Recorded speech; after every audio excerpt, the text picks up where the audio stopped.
नमस्कार, India voice देख रहे हैं आप और मैं हूं आपके साथ शिवम दुबे। इंडिया वॉइस के खास प्रोग्राम खबर दिन भर में आप सबका स्वागत है। रुक करेंगे खबरों की और आपको बता दें कि समाजवादी पार्टी ने अपने उम्मीदवारों की चौथी लिस्ट जारी कर दी है। इस लिस्ट में समाजवादी पार्टी ने 6 उम्मीदवारों के नामों का ऐलान किया है, जिसमें संभल से जियाउर रहमान बर्क, बागपत से मनोज चौधरी, गौतम बुद्ध नगर से राहुल अवाना, पीलीभीत से भगवंत सरन गंगवार, घोसी से राजीव राय और मिर्जापुर से राजेंद्र एस बिंद को अपना उम्मीदवार बनाया है। आपको बता दें कि अपना दल कमेरावादी ने मिर्जापुर से अपनी दावेदारी की थी।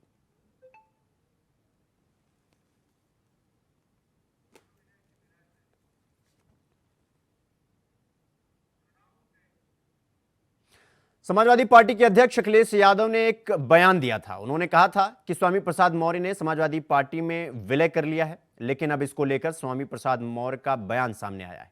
उन्होंने इस बात से इंकार कर दिया है, लेकिन इंडिया गठबंधन को समर्थन देने की बात कही है। स्वामी प्रसाद मौर्य ने कहा कि जब मैंने पार्टी का ऐलान किया तो स्वाभाविक रूप से विलय के लिए नहीं किया है, उसको बढ़ाने के लिए किया है। मैंने पार्टी का ऐलान कर दिया है तो स्वाभाविक रूप से विलय के लिए नहीं किया है, पार्टी को स्थापित करने के लिए किया गया है। इसलिए पार्टी आगे बढ़ेगी। हाँ, इतना जरूर है कि इंडिया अलायंस के कदम से कदम मिलाकर के हम चलेंगे।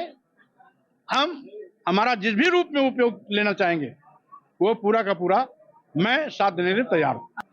अब चुनावी अधिसूचना जारी हो चुकी है तो पत्ता नहीं, आज नहीं तो कल तो खुलना ही खुलना है। जल्दी ही पत्ता खुलेगा और जो भी पत्ता खुलेगा वो चौंकाने वाला होगा। अभी क्या हो रहा है क्या नहीं हो रहा है हमें भी नहीं पता है। अब हमें तो तब पता होगा जब कोई निर्णय सामने आएगा। अब ये भाजपा सरकार है, कुछ भी करा सकती है।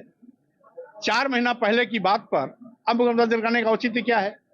और फिर हमने किसी पर टिप्पणी नहीं की थी, हमने केवल इतना ही कहा था अगर लक्ष्मी की ही पूजा करनी है तो घरवाली की पूजा करिए, जो घर को संभालती है, जो घर को साफ सुथरा रखती है, जो घर की बेहतरी तरक्की और बच्चों की परवरिश से लेकर के पढ़ाई लिखाई लालन पोषण सबका काम करती है, तो जो असली लक्ष्मी घर की है उसकी पूजा करिए। इसमें हमने विरोध किसका किया? इंडिया अलायंस जिसको भी कैंडिडेट बनाएगा वो जीत। तो वहीं लोकदल के अध्यक्ष सुनील सिंह का एक बयान सामने आया है, जिसमें उन्होंने चुनाव आयोग पर गंभीर आरोप लगाए। उन्होंने कहा कि सरकार के हिसाब से नियुक्ति हो रही है, आने वाले वक्त में अमित शाह और नड्डा चुनाव आयुक्त बन जाएंगे। वहीं आरएलडी पर निशाना साधते हुए उन्होंने कहा कि चौधरी चरण सिंह का नाम बदनाम करने की कोशिश आरएलडी ने एनडीए में शामिल होकर की है।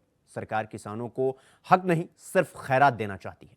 एमएसपी का कानून किसानों को मिलना चाहिए। साथ ही कहा कि इंडिया गठबंधन किसानों के लिए काम करेगी। आगे उन्होंने यह भी कहा कि राहुल गांधी जी ने असत्य की शक्ति की बात कही थी, लेकिन बीजेपी ने उसे नारी शक्ति से जोड़ दिया। साथ ही दावा किया कि यूपी में गठबंधन 80 में से 60 सीटें जीतेगी। था मुझे देखिए, जैन जी के साथ जो वोट था वो विपक्ष का वोट था, जैन जी का खुद का वोट नहीं था। वो वोट था जो भारतीय जनता पार्टी की नीतियों के खिलाफ का वोट था, और वो वोट जो भाजपा की नीतियों के खिलाफ का वोट है, चाहे जैन जी मथुरा में लड़ते थे, चाहे बागपत में लड़ते थे, चाहे जहां भी सीटों पर लड़ते थे, बिजनौर पे 2-4 सीटों पर जो लड़ते थे, वो वोट भाजपा के खिलाफत का वोट है। और 5% वोट भी जैन जी के साथ भाजपा में नहीं जाएगा, क्योंकि वो वोट भाजपा के खिलाफ नीतियों का वोट है। पश्चिमी यूपी की मैं आपको बात कर रहा हूं, मैं आपको बागपत, बिजनौर और जो उनकी मुजफ्फरनगर, जैन जी किस मुंह से संजीव बालियान के लिए टिकट वोट मांगेंगे? क्या जैन जी कह पाएंगे कि कल को उनके पिताजी अजीत सिंह जी जो हमारे भी नेता थे, वो संजीव बालियान से लड़के एक गठबंधन बनाने की वहाँ जो एक माहौल बिगड़ा था मुजफ्फरनगर में, उसे बचाने की कोशिश कर रहे थे? आज जैन जी कैसे संजीव बालियान जी के लिए वोट मांगेंगे? आज जैन जी कैसे कहेंगे कि जिन किसानों के ऊपर 800 से किसान ज़्यादा शहीद हुए, उन 800 किसानों के ऊपर जिनके ऊपर लखीमपुर में गोलियां चलाई गई, हम तो चाहते हैं जैन जी को भाजपा भेजे, वहां पे लखीमपुर में प्रचार करवाए, जैन जी का चेहरा भी सामने आए जनता के सामने। क्या जैन जी लखीमपुर में जाकर प्रचार कर पाएंगे? उन किसानों के, जिस आदमी को जेल में होना चाहिए था, आज भाजपा उनको टिकट दे रही है। हम तो चाहते हैं जैन जी जाकर प्रचार करें अगर करना चाहें। तो वहीं बीजेपी आज एक किन्नर प्रत्याशी को मैदान में उतार सकती है। सूत्रों के मुताबिक बीजेपी ने सोनम किन्नर को दिल्ली बुलाया है। यहां सोनम की मुलाकात राजनाथ सिंह से हुई है। बीजेपी उनको सुल्तानपुर लोकसभा सीट से चुनावी मैदान में उतार सकती है।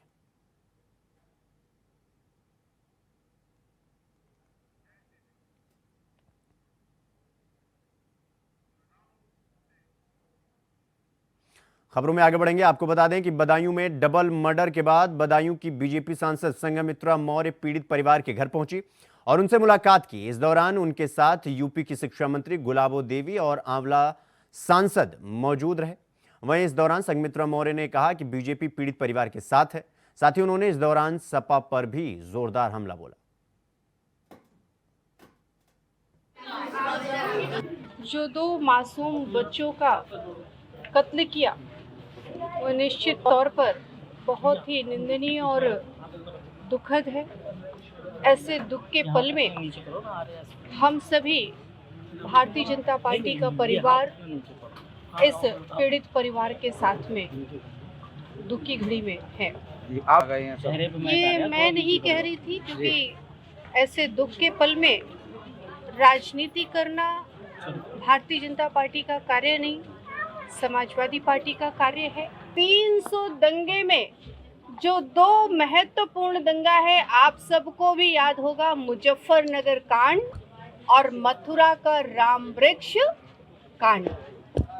और उन दोनों कांडों के सूत्रधार बदायूं से समाजवादी पार्टी के प्रत्याशी ही रहे हैं। और उनका बदायूं आकर के ये बयान देना कि मैं आ गया हूँ, सब ठीक हो जाएगा, कहीं न कहीं संदेह पैदा करता है। मजहब की दीवार खड़ी करने का उन्होंने बदायूं में प्रयास किया। उनके आने के 3-4 दिन के अंदर ही ऐसी घटना का घटित होना, कहीं न कहीं उनका भी हाथ इसमें संदेह की दृष्टि से आता है, क्योंकि उन्होंने ऐसा बयान दिया और बयान देने के बाद भारतीय जनता पार्टी पर आरोप लगाने का कार्य कर रहे हैं। तो कहीं न कहीं ये उनका ही सूत्रधार के माध्यम से ही एक रचना हुई। उनको लग रहा होगा कि पूर्व में समाजवादी पार्टी जिस तरह से गुंडागर्दी करके समाजवादी गढ़ बनाए हुए थी, चाहे वो हम 2012 से 17 की बात किए हो, चाहे यदि हम चर्चा करें 1998 और 99 की, जब स्वर्गीय मुलायम सिंह यादव जी संभल लोकसभा से चुनाव लड़ रहे थे और उस समय संभल लोकसभा में हमारा बिसौली और गुन्नौर भी आता था। और ये भी किसी से छुपा हुआ नहीं है कि उस समय भी समाजवादी पार्टी के बदायूं प्रत्याशी 150 से 200 गाड़ियों के साथ में बूथ कैप्चरिंग करने का काम किए थे। ये भी किसी से छुपा हुआ नहीं है। यानी वो पूरी तरह से ये दिखाने आए थे अपने पहले दौरे में कि मैं आ गया हूँ, सब ठीक हो जाएगा। यानी वो बदायूं की जनता को डराने और धमकाने आए थे। बदायूं की जनता डरने और धमकने वाली नहीं है, क्योंकि बदायूं की जनता मोदी का परिवार है। देखो, जो ये वारदात हुई है, इससे ज़्यादा दुखित कोई भी कुछ हो नहीं सकता कि एक माँ जो उसकी मदद के लिए, हत्यारे की मदद के लिए उसे कुछ सहयोग देना चाह रही थी और वो उसको निकालने लगी घर में से, तब तक उसने दोनों बच्चों की हत्या कर दी। वो तो तीसरा बच्चा जब ऊपर गया, उसने पानी मांगा था, हत्यारे ने पानी लेके ऊपर गया तो देखे तो उन बच्चों उनके गर्दन कटी पड़ी थी, तो वो लौट के तुरंत ही उसने छलांग लगा दी और वो नीचे आ गया। इसलिए बचेगा, नहीं तो वो तीसरे बच्चे की भी हत्या कर देता। तो इससे ज़्यादा दुखद कोई घटना हो नहीं सकती। जिस माँ के सामने से खेलते हुए दोनों बच्चे इस प्रकार से मारे जाए तो उस माँ की से हृदय से पूछो, क्योंकि मैं भी एक माँ हूँ। जरा बच्चों की सूचना नहीं मिलती है, फ़ोन नहीं उठता है तो माँ बाप घबरा जाते हैं। और ये माँ बाप के सामने ही घर में ही इस तरह की स्थिति हो रही हो कि माँ बाप को अंदाज भी ना हो और उनके बच्चों को इस तरह से निर्मम हत्या कर दी जाए, इससे ज़्यादा दुखद कुछ हो नहीं सकता। बिल्कुल हमारी पुलिस प्रशासन लगा हुआ है इसमें, और उसको किसी प्रकार से वो बचेगा नहीं, उसके खिलाफ भी कानूनी कार्रवाई की जाएगी। देखिए, बहुत ही दुखद घटना है और जितनी निंदा की जाए कम है। शासन और प्रशासन ने इस घटना को गंभीर रूप से लिया। जांच की जा रही है, क्यों घटना घटी, कारण क्या है, जो भी निकल कर आएगा आगे की कार्रवाई उस पर की जाएगी। एक व्यक्ति जिसने 2 व्यक्ति का हाथ इसमें बताया जा रहा है, एक व्यक्ति ने पुलिस पर हमला करने का काम किया था, उसको मार गिराया गया है, दूसरा बहुत जल्दी पुलिस की गिरफ्तार। परिवारजनों की मांग है कि बुलडोजर बाबा जी को कब चलेगा? निश्चित तौर पर जो विधिक कार्रवाई है वो होगी, उसमें कोई कोताही नहीं है। इसका मुख्यमंत्री जी ने खुद संज्ञान लिया है, डीजीपी ने संज्ञान लिया है, और चूंकि मेरे लोकसभा क्षेत्र का मामला है और मैं यहाँ खुद आया हूँ और मैं मुख्यमंत्री जी से बात करके तत्काल। तो वहीं बदायूं घटना को लेकर समाजवादी पार्टी के अध्यक्ष अखिलेश यादव का बयान सामने आया है, जिसमें अखिलेश यादव ने कहा कि शासन प्रशासन पर जोरदार हमला बोलते हुए कहा कि सरकार की नाकामी का नतीजा बताया। अखिलेश यादव ने कहा कि जीरो टॉलरेंस वाली सरकार की नीति जीरो हो चुकी है।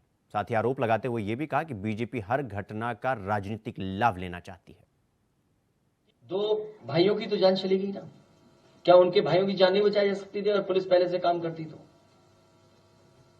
न केवल वो, बल्कि घटना से पहले आप याद कीजिए देवरिया वाली घटना। देवरिया की जब घटना हो गई, विपक्ष ने सवाल उठाया, परिवार के लोगों ने सवाल उठाया कि प्रशासन की नाकामी थी, तो बताओ 30 अधिकारियों को उन्हें सस्पेंड करना पड़ा था। 30 अधिकारी सस्पेंड हुए थे। ऐसी कई घटनाएं हैं जहां घटना होने के बाद सरकार ने कार्रवाई की, अधिकारियों को हटाना पड़ा। आपको बता दें कि बदायूं डबल मर्डर केस में समाजवादी पार्टी के विधायक शिवपाल सिंह यादव ने एक बयान दिया है। उन्होंने कहा कि यह बहुत दुखद घटना है, इस सरकार में कानून व्यवस्था पूरी तरह फेल हो गई। साथ ही सवाल किया कि जब आरोपियों का इनकाउंटर हो चुका है तो अब केस का पर्दाफाश कैसे होगा। कैसे? देखिए, बहुत ही दुखद घटना है और इस सरकार का लाइन ऑर्डर पूरी तरह से फेल है। यूपी सरकार की पुलिस ने तो उसका एनकाउंटर कर दिया आत्महत्या, तो फिर कैसे बता रहे हैं? देखिए, जब एनकाउंटर तो कर ही दिया है तो इसकी खुलेगा कैसे? पहले खोलना चाहिए था, ये सब लोग चाहें, अब खुलेगा कैसे केस? तो वहीं नोएडा पुलिस बुधवार को फिर से यूट्यूबर एल्विश यादव को लेकर सूरजपुर कोर्ट पहुंची। आपको बता दें कि रिमांड चेंज होने के कारण पुलिस एल्विश को लेकर कोर्ट पहुंची हुई थी। इस दौरान भारी सुरक्षा बल कोर्ट के बाहर देखने को मिली। आपको बताते चलें कि एल्विश यादव 3 दिनों से जेल में बंद है।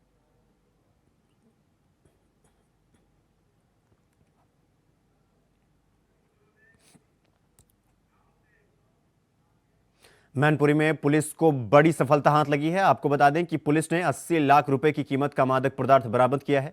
साथ ही 2 गांजा तस्करों को गिरफ्तार किया है, जिनके पास से 3 कुंतल 18 किलो गांजा बरामद हुआ है।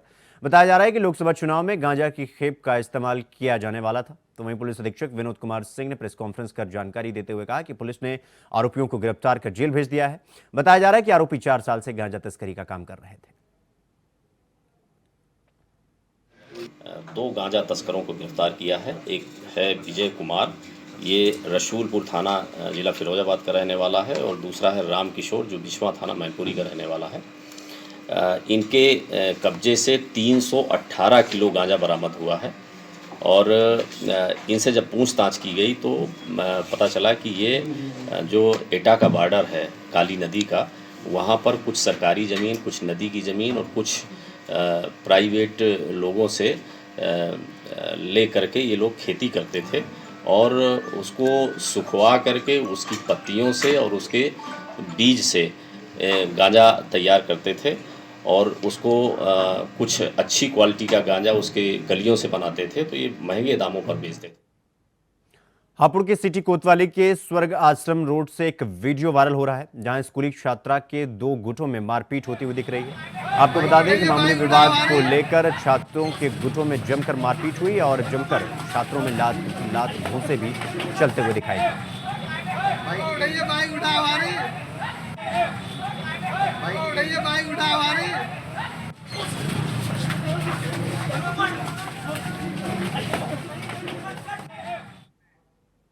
उत्तर प्रदेश का संभल पिछले 40 सालों से ऑर्गेनिक रंग तैयार कर रहा है, और ये रंग भारत देश के 6 राज्यों में जाता है। पहले उत्तर प्रदेश के साथ साथ दूसरे राज्यों के लोग भी रंग लेने के लिए हाथरस जाते थे, लेकिन अब संभल के रंगों की डिमांड उत्तर प्रदेश समेत अन्य राज्यों में भी हो गई है। लगभग 40 साल से हम होली के रंग गुलाल बना रहे हैं। हम ये गुलाल बनाते हैं अरारोट से, जिसमें कि आज से 7-8 साल पहले 4-5 तरीके के आपने नाम सुने होंगे, लाल, हरा, गुलाबी, पीला। तो अब हर साल लोगों को एक नया कलर चाहिए, तो हल्के हल्के करके हमारे पास 16 कलर के गुलाल बनने लगे और जिसमें भिन्न भिन्न प्रकार की खुशबू है, रोज, जैस्मीन, मोगरा। खबरों में आगे बढ़ेंगे। अगली खबर कासगंज से है, जहां कासगंज में यूपी पुलिस के सिपाही ने शराब पीकर सड़क पर ड्रामा कर दिया। आपको बता दें कि बीच सड़क पर वाहनों को रोककर गाली गलौज की, तो वहीं अब सिपाही का वीडियो सोशल मीडिया पर तेजी से वायरल हो रहा है। पुलिस लाइन कासगंज में तैनात मुख्य आरक्षी देशराज को सार्वजनिक जगह पर शराब का सेवन करते हुए और वहां मौजूद लोगों के साथ अभद्रता करते हुए पाया गया। उक्त कृत्य का संज्ञान लेते हुए उक्त पुलिसकर्मी को तत्काल प्रभाव से निलंबित किया गया है और उसके विरुद्ध विभागीय कार्रवाई संस्थगित। कानपुर के काकादेव थाना इलाके में खुलेआम सड़क पर मादक पदार्थ बेचने का वीडियो सामने आया है, जिसमें एक युवती खुलेआम सड़क पर मादक पदार्थ बेचती हुई नजर आ रही है। वीडियो युवती नाबालिग बच्चों को मादक पदार्थ बेच रही है, वीडियो में साफ साफ दिख रहा है। वायरल हो रहा वीडियो जीटी रोड का बताया जा रहा है। फिलहाल पुलिस ने रिपोर्ट दर्ज कर आगे की कार्रवाई शुरू कर दी है।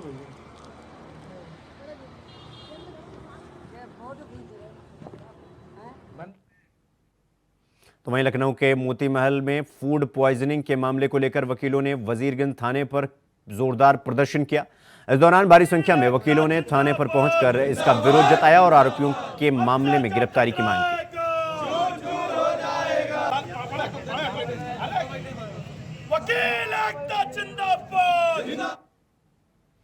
रुक करेंगे अगली खबर की ओर। अगली खबर हमीरपुर से है, जहां हमीरपुर में ओवरलोडिंग के मामले पर नकेल कसने में परिवहन विभाग पूरी तरह से नाकाम साबित हो रहा है। हर रोज सैकड़ों की संख्या में ट्रक ओवरलोडिंग के साथ फर्राटे भरते हुए नजर आते हैं। परिवहन विभाग की लापरवाही के कारण ओवरलोडिंग का काला कारोबार अपने सबाब पर है, लेकिन प्रशासन इस पर कोई कार्रवाई करने को तैयार नहीं है, जिससे शासन को लाखों करोड़ों के राजस्व का चूना लग रहा है।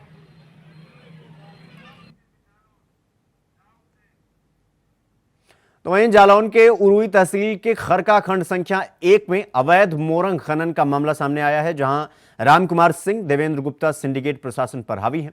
खनन माफिया पोकलैंड मशीनों को नदी के बीचों बीच उतार रहे हैं। नदी में अस्थायी पुल बनाकर खरका खंड 1 में अवैध खनन किया जा रहा है। वहीं इसका विरोध करने पर दबंग खनन माफियाओं की तरफ से ग्रामीणों को जान से मारने की धमकी दी जा रही है। प्रशासन की तरफ से मामले में कोई कार्रवाई नहीं की जा रही है। आरोप तो यह भी है कि खनन अधिकारी जीके दत्ता भी मिली भगत में अवैध खनन में लगे हुए हैं।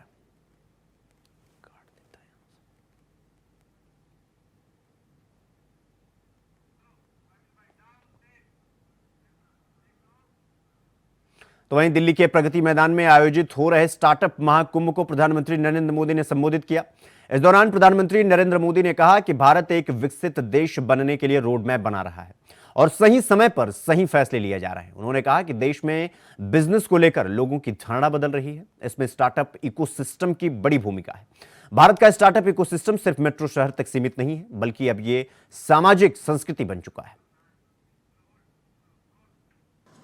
भारत में ऐसे इनोवेटिव प्रोडक्ट्स और सर्विसेज तैयार हुई हैं जिससे देश के हर कोने में डिजिटल सुविधाओं का विस्तार हुआ है। और साथियों, आपको अंदाज नहीं है कि हम जहां हैं, हम रोजमर्रा की जिंदगी है तो हमें पता नहीं चलता है, लेकिन मैं G20 समिट के समय देखता था, हमने यहां एक बूथ लगाया था जहां पर अभी आपके एग्जीबिशन लगा है, वहां G20 समिट में, और वहां यूपीआई कैसे काम करता है, हम 1,000 रुपया देते थे ताकि उनको ट्रायल रन करने के लिए काम आए। हर एक एम्बेसी अपने टॉप मोस्ट लीडर को वहां ले जाने का आग्रह रखते हुए जरा वहां देखें एक बार, यानी वहां लाइन लगी रही थी बड़े बड़े नेताओं की कि यूपीआई है क्या, काम कैसे करता है, और उनके लिए बड़ा अजूबा था। हमारे यहाँ गांव में सब्जी वाला भी बड़े आराम से कर लेता है। साथियों, इससे फाइनेंशियल इंक्लूजन को बल मिला है। रूरल और अर्बन डिवाइड को देश कम कर पाया है। और दुनिया में शुरू में इसकी चिंता थी, जब डिजिटल प्रोग्रेस होने लगा तो हैव्स एंड हैव नॉट्स वाली थियरी इसके साथ जुड़ गई थी, सोशल डिवाइड की बात हो रही थी। भारत ने टेक्नोलॉजी को डेमोक्रेटाइज कर दिया है और इसलिए हैव्स एंड हैव नॉट्स वाली थियरी मेरे यहां चल नहीं सकती है। मेरे यहां सबके लिए सब कुछ है। आज एग्रीकल्चर हो, एजुकेशन हो, हेल्थ हो, इनमें स्टार्टअप्स के लिए नई संभावनाएं बन रही है। मुझे इस बात की भी खुशी है कि हमारे 45% से ज्यादा स्टार्टअप्स 45% से ज्यादा स्टार्टअप्स इसका नेतृत्व महिलाएं कर रही है, नारी शक्ति कर रही है। भारत ने अपना ये विजन अपनी G20 प्रेसिडेंसी के दौरान स्पष्ट किया है। इसी प्रीमाइसिस में G20 समिट हुई।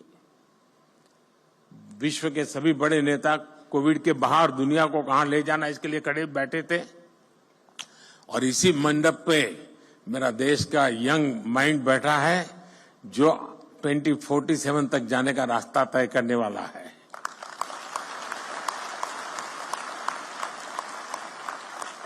भारत ने स्टार्टअप 20 के तहत दुनिया भर के स्टार्टअप इकोसिस्टम को एक साथ लाने का प्रयास किया है। इसी भारत मंडप में G20 के दिल्ली डिक्लेरेशन में पहली बार स्टार्टअप्स को न सिर्फ इंक्लूड किया गया बल्कि उन्हें नेचुरल इंजन ऑफ ग्रोथ भी माना गया। मैं जरूर कहूंगा कि आप G20 का ये डॉक्यूमेंट जरूर देखें आप, यानी किस लेवल पर हम चीज को ले गए हैं। अब हम AI टेक्नोलॉजी से जुड़े एक नए युग में है और आज दुनिया इस बात को मान के चलती है कि AI मतलब इंडिया का अपर हैंड रहने वाला है जी। ये दुनिया मान के चल रही है। अब हमारा काम है मौका नहीं छोड़ना है। और मैं काफी मदद ले रहा हूं ये AI की आजकल, क्योंकि मुझे मालूम है मुझे इलेक्शन कैंपेन में लैंग्वेज की सीमाएं आती है तो मैं AI की मदद से तमिल में भी मेरी बात पहुंचा रहा हूं, तेलुगु में पहुंचा रहा हूं, उड़िया में पहुंचा रहा हूं। तो आप जैसे नौजवान ये काम करते हैं तो मेरा भी काम हो जाता है। पहले मैं देख रहा था कोई मुझे मिलता था तो एक जमाना था पहले ऑटोग्राफ मांगते थे, धीरे धीरे फोटोग्राफ मांगने लगे, अब सेल्फी मांगने लगे, अब तीनों मांग रहे, सेल्फी चाहिए, फोटोग्राफ चाहिए, ऑटोग्राफ चाहिए। अब करे क्या? तो मैंने AI वाली मदद ले ली। मैंने अपने नमो ऐप पर एक व्यवस्था खड़ी कर दी। अगर मैं यहां से गुजर रहा हूं और कहीं पर एक कोने पर आपका आधा चेहरा भी आ गया तो AI की मदद से आप निकाल सकते हैं मोदी के साथ मैं खड़ा हूं। साथियों, इसलिए भारत के यंग इनोवेटर्स के लिए और ग्लोबल इन्वेस्टर्स के लिए AI एक ऐसा क्षेत्र अनगिनत नए अवसर लेकर के आया है। National quantum mission, India AI mission और सेमीकंडक्टर मिशन, ये सारे अभियान भारत के युवाओं के लिए संभावनाओं के नए द्वार खोलेंगे। साथियों, लेकिन ये तो मैंने वहां पॉलिटिकल संदर्भ में कहा, लेकिन आज मैं जरूर मानता हूं कि AI क्या सामर्थ्य है, इसका नेतृत्व भारत के हाथ में ही रहेगा और रहना भी चाहिए। तो खबर दिन भर में फिलहाल अभी के लिए बस इतना ही। देश दुनिया की तमाम बड़ी खबरों को देखने के लिए देखते रहिए इंडिया वॉइस। नमस्कार।